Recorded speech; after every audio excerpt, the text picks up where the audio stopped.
Here's a good one. Love it. Can we tell if asteroids are made of unknown elements that we do not have here on Earth just by looking at them? How can or do we determine their weight?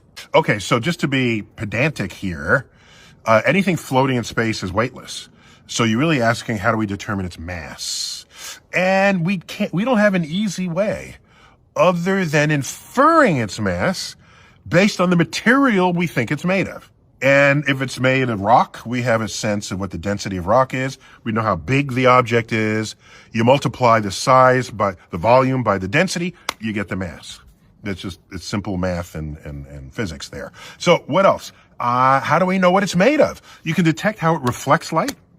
Okay. We can detect if it warms up as it nears the sun, how it radiates light, usually the infrared part of the spectrum. And we have tables.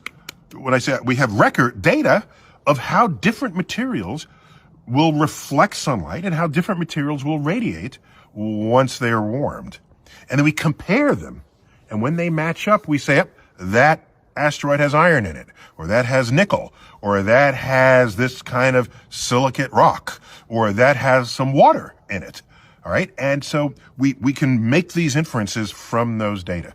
But you only really know for sure if you can grab a piece of it and bring it back. Or go there, punch up some dust and analyze the dust, which we've done. We've visited asteroids. Oh my gosh. Right? It's not just a hypothetical thing. Oh, by the way, the periodic table of elements is full. We are not going to find some other element in a missing place on the table. Say, oh my gosh, brand new element. No, that's done. All right. We've spent centuries, even millennia, discovering elements that fill the periodic table.